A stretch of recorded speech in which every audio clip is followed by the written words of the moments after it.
officially entered waiver season just months before the general elections. After the Congress win in the three states of Chhattisgarh, MP and Rajasthan, Congress President Rahul Gandhi has promised to waive off all farm loans nationwide if voted to power.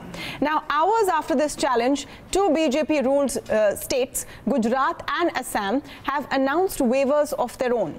While Assam has waived off bank loans for farmers worth 600 crore rupees, the state of Gujarat has announced a waiver of electricity bills in rural areas to the tune of 650 crore rupees. It's important to remember here that the Congress's electoral success in three states is being seen as a result of its farm loan waiver promise. देखा? आपने देखा? शुरू हो गया ना काम?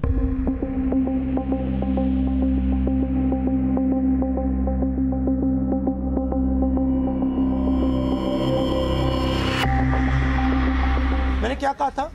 10 दिन में हो जाएगा। कितने दिन हुए? एक दिन हुआ, 2 स्टेट्स में हो गया। 10 गुना बेहतर परफॉर्मेंस करके मैंने दिखा दी। तो यही नेशनल लेवल पे होगा। अब हम नरेंद्र मोदी पे ऐसा दबाव डालेंगे, और सिर्फ कांग्रेस पार्टी नहीं, आप सबको लेकर हम कर्जा माफ करवाएंगे। आपके साथ कांग्रेस पार्टी खड़ी होगी और बाकी सब विपक्ष की पार्टियां पूरे देश में आपके साथ खड़ी होंगी।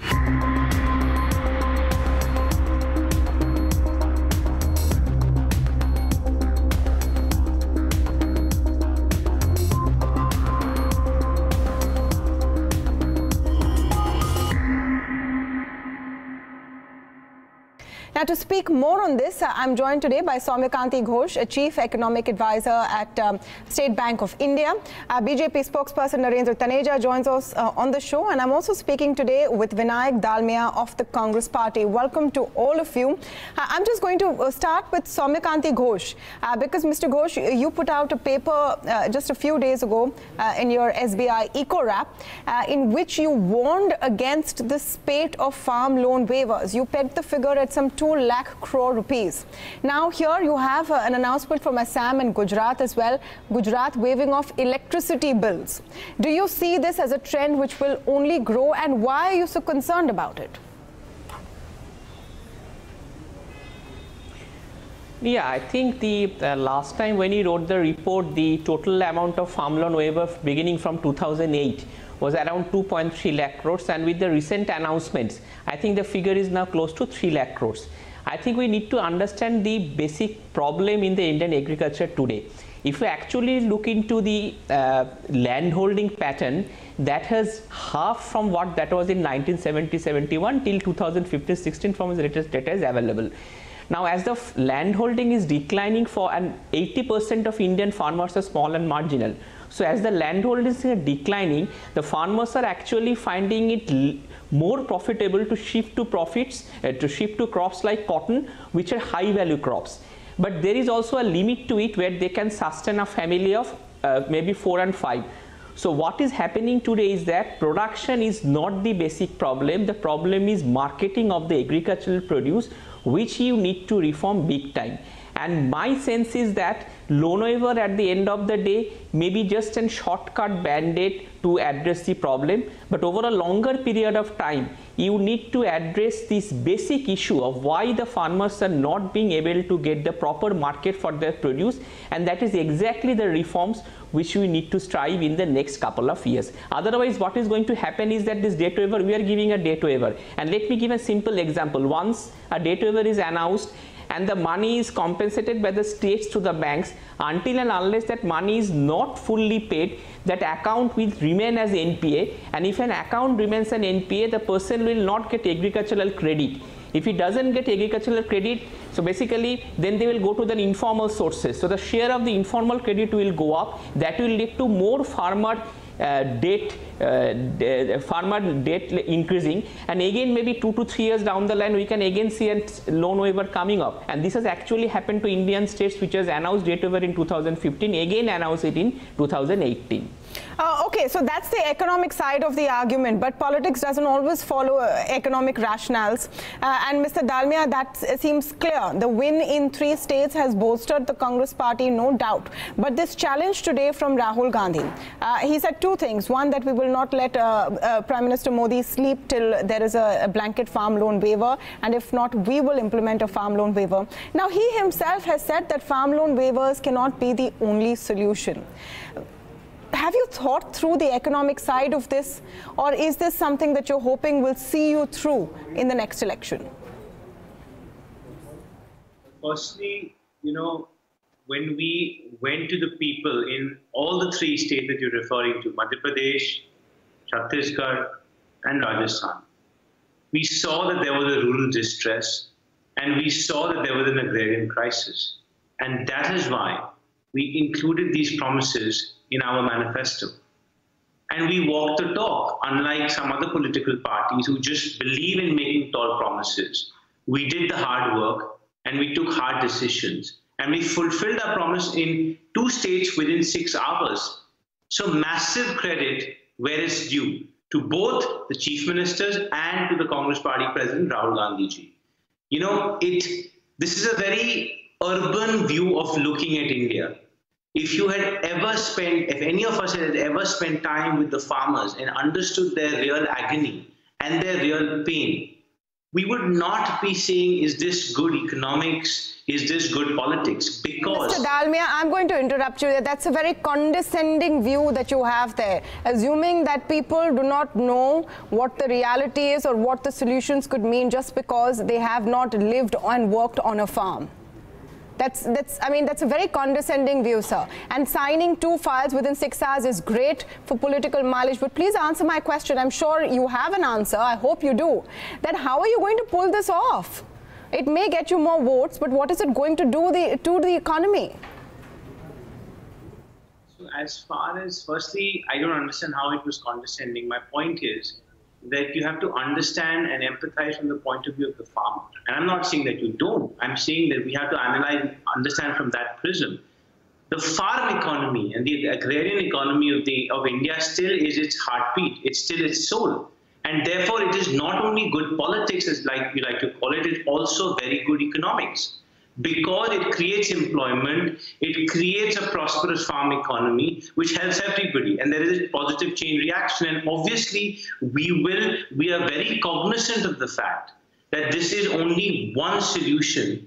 And it's a part of a holistic solution as far as the agrarian economy is concerned. There are other medium-term and long-term solutions and structural changes that we will have to work on. Okay, does it improve rural economy? I will get Soumyakanti Ghosh to respond to that in a bit. But meanwhile, let me come to Mr. Taneja. Mr. Taneja, the central government's position has been that there will be no national level farm loan waiver. Whatever states have to do, they will do. Can you stick to that position in the face of the kind of pressure, political pressure you are now facing? Or will it be implemented through what we've seen today? The states of Assam and Gujarat, both BJP-ruled states, announcing farm loan waivers or waivers of electricity loans for farmers of their own.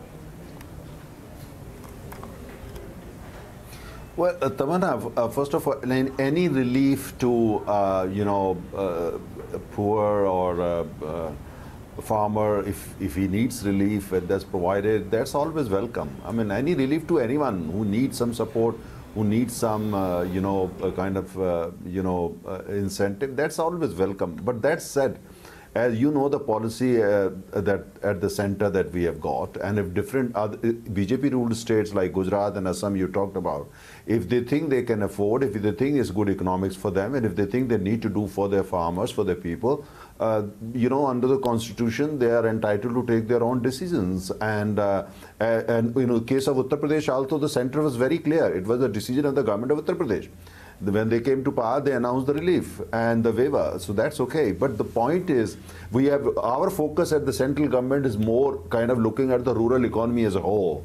We realized when we moved into power that the rural economy has been neglected for decades, was in a very bad shape, and we realized that we need to rework, we need to transform it. And we realized the infrastructure was a major issue. Most villages were not still connected, there was no electricity, irrigation was in a very bad shape, and 67% farmers didn't even, 77% farmers didn't even have a bank account. So now we started fixing those things. So the result today is there for everybody to see.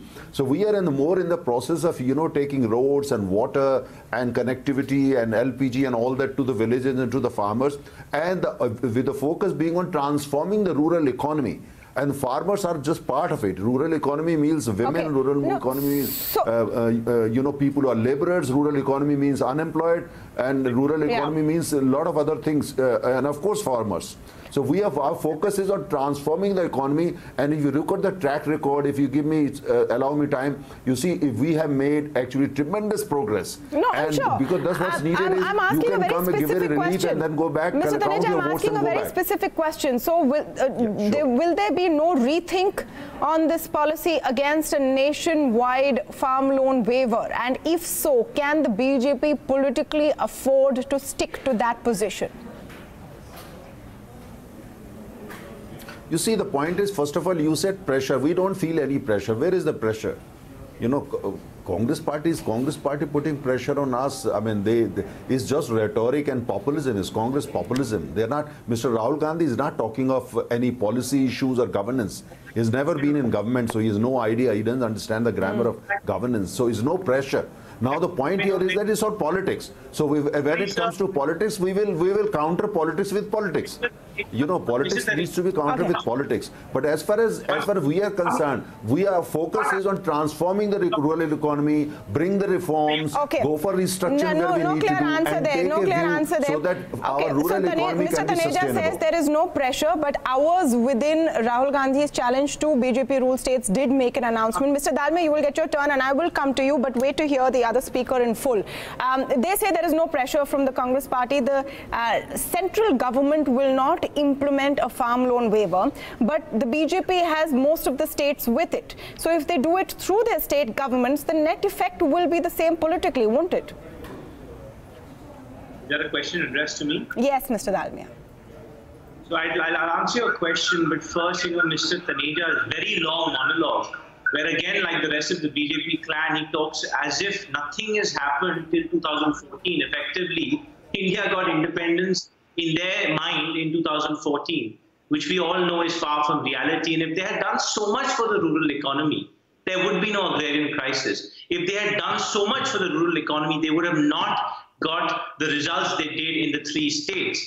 They would have not got farmer suicide with the numbers that they have. So please, for once, look within, look in the mirror and stop these jumlas. Now, going on to your point, right, whether their states indulge in this or not, according to Mr. Taneja, it's populism. So I don't understand. His own 2 states have tried to do something recently, like you mentioned, in Assam and in Gujarat. So is he saying that's also populism and he's just dismissing it? The BJP, like Rahul Gandhi said today, for the BJP, there are 2 Indias. They reject the India of the rurals and they only embrace the India of the 15 industrialists, to whom more than 3.5 lakh crore loans have been forgiven. But please let's stick to the topic. Please let's stick to the topic. You have one relevant point there, that if your waivers are populism, aren't theirs? Well, my answer is yes, it is all populism. And it is going to only increase exponentially because nobody wants to lose elections. And really, promises are for free. It's the implementation which is the tough part. And this is why we're trying to have a serious discussion about it here. Why is it that when you give relief to your farmers, it's dismissed as populism? And nobody is trying to analyze that why do we need to give them relief in the first place?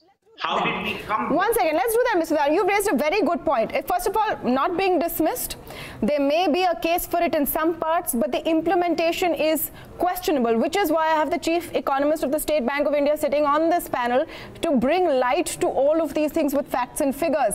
Mr. Ghosh, let me come to you now, and you need to bring a very important input in this.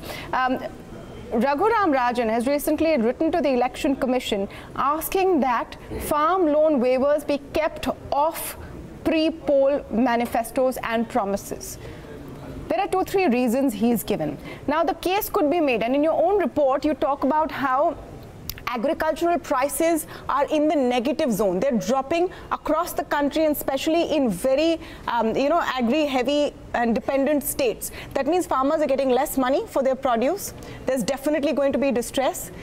So why not? Let me counter you with that question, Mr. Ghosh. Why not make a case for farm loan waivers in a situation like this? Why dismiss it as a populism? No, I think that's a very interesting point, and just 1 minute. I mean, yes, there has been a decline, significant decline in the rural prices. That's both a positive point and a negative point, because inflation has been, food inflation has been significantly benign, and that has been benefiting the consumers. But the flip side of is that is actually harming the farmers.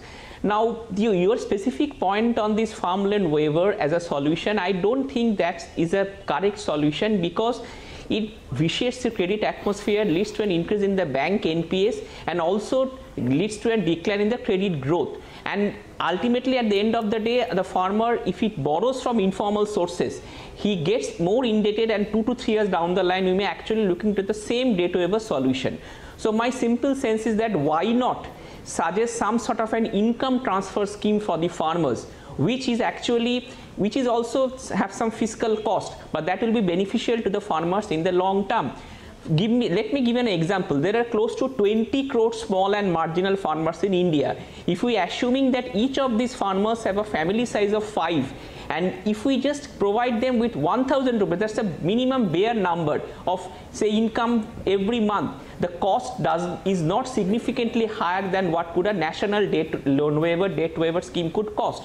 Or there could be other schemes like providing midday milk to the 10 crore children, or it could be like an Telangana transfer scheme in states where it is fiscally more prudent. So my sense is that instead of loan waiver, we need to support the farmers, but let them support with income support, which actually could boost their consumption, and that could also lead to increase in rural growth. Otherwise, this loan waiver is not a solution, and this will come back again and again as a short-term solution, which will not going to solve the agricultural sector problem in the long run. As long as, you know, there's a flip side argument to this. Farmers are also a voter constituent, and elections are a time when you get an opportunity to tell your leaders what you want, and that is the time when you can, in a sense, tell them that do what I'm saying, help me out, or I won't vote for you. So farmers have that right like everyone else. My question to you, Mr. Taneja, once again, you spoke about the NDA government's position on transforming agricultural sector on its own. There could be a different debate about whether it's worked or not. Politically, it has not worked for you fully. We've seen that in the Gujarat elections. We've seen that in Madhya Pradesh, Chhattisgarh and Rajasthan. The facts and figures tell us enough to say that electorally you need to do more to tell farmers that you're doing something for them. What could that be? I think, Tamanna, very good question. You see, there are basically two challenges. What's happening, like in Madhya Pradesh also, Rajasthan, the same story. Production has gone up. The produce, you know, they've got the produce, but they're not getting the right value. They're not getting even the minimum value. Now that has become a basically challenge. Even MSc formula, number of ideas generated by experts in the agriculture, you know, we have implemented them, but still the farmers are where they were. Now the question is, we need a bit of more innovation. And what innovation that should be, we are working on that. Innovation so that farmers, they don't, we don't want farmers to feel they're getting any kharat from the people or the government and all that. They should be, the economy should be sustainable. I mean, like my colleague on the panel, she gave example of Telangana, which I personally think is a fantastic example. What Telangana has done, something that's worth really studying carefully. And I have recommended to my party, we should study the Telangana model very carefully, and we should see if there is something for us to learn. There are a couple of other things we are working on to make sure that farmers' economy become more sustainable. So that, you know, this political parties coming without understanding anything of agriculture, they go, hum Modi ji ko sikha denge, ye kar denge. First, khud to seekh lo. Now the point here is that simple, to focus on this thing so that the economy, farmers' economy, become sustainable, and overall rural economy become modern and sustainable. Yes. We are working on all those ideas. Populism, we know. Populism is the other name of the Congress party. We know that. Mr. Taneja, I think you've sort of lost the moral high ground on populism. We are more into I'm sorry, but you know, you've lost the moral high ground on populism, because every BJP ruled state has implemented farm loan waivers in one way or the other. You can't say now those are state governments, we don't know those chief ministers, they're all from the BJP. So, I mean, you can... that is one argument which is difficult for you to make today, Mr. Taneja. But right now, two BJP-ruled state governments have announced farm loan waivers. That is also populism. Embrace it. Say yes, as a political party, we listen to our constituents. No. You see, the point is the government stand is very clear when it comes to the waiver. You know that. We respect and we are very clear as far as the waiver as a, matter of principle is concerned. The government stand has been very clear and very consistent. You have seen that. Even when the government in Uttar Pradesh decided to go ahead with it, the message to Uttar Pradesh was very clear, you have to manage it yourself. If Gujarat can afford it based on the ground realities and all that, as I said, relief to the needy. Okay. We are all for that. Mr. Dalmia, I have a question for you. Is important, but at the same time, simultaneously work to transform their economy. Mr. Dalmia, I have a question for you. Transform their economy, and Congress does know that. Okay. That's why farmers are in that state, because Congress is the other name. Populism. Congress is the other name. Well, they want to be populist. They want to be popular. They want to win an election. That's why farmers I don't think they see it as an insult right now. But I have a different question for you, Mr. Dalmia. Is that this announcement that Rahul Gandhi has made today, that if you vote for us in 2019, we will waive off all farm loans nationwide. Is this an announcement on the behalf of a proposed alliance like the Mahagathbandhan, or is this a Congress party announcement? Now Rahul Gandhi speaks as the president of the Congress, and therefore he speaks in that capacity. If and when there's going to be an announcement for an alliance, there will be an announcement. Tolstoy said this, that bureaucracy is the soul, while agriculture just fills the stomach. And that summarizes the story today. And, I wish we had a bunch of farmers on such a panel. Ask them what they want. Ask them what are their issues. And you say populism as if, I don't know, it's a bad word. When you're a political party, you are supposed to represent the aspirations of people, and you're supposed to try your best to fulfill them. And if you don't do it, then who will? If you don't do it, are you not failing as a political party? Is that why you are not in politics in the first instance? And if the farmers are an important constituency, then you have to address their needs. They are an important stakeholder of this economy. They're an important stakeholder of this polity. So I don't understand what is and whether it is going to be good or bad economics, whether it's going to be fiscally responsible. If the particular state in question feels that they can balance their budget, feel that they have long-term measures to kickstart the economy, therefore revenue will come in to offset the farm loan waiver, then we should respect that decision and we should embrace the decision. Absolutely, I agree. On that note, please let's look at the debt of the states of Madhya Pradesh, Chhattisgarh and Rajasthan, which is where this question comes in. And it is a bad scene for these states. All the states of Madhya Pradesh, Chhattisgarh and Rajasthan have high debt. It is not clear how they will afford these farm loan waivers, what it will do to these states as an investment destination, and all of that is important as well. All of that is important as well. People can live on this largesse only for some time. And there is no reason why farmers should subsidize the food we eat in cities. But there really has to be a longer-term solution. Though, of course, that is a discussion I don't think politicians care about today. It's election season and waiver season has truly kicked off. Thank you so much for joining us today, Mr. Dalmia, Mr. Taneja, and of course, Soumyakanti Ghosh.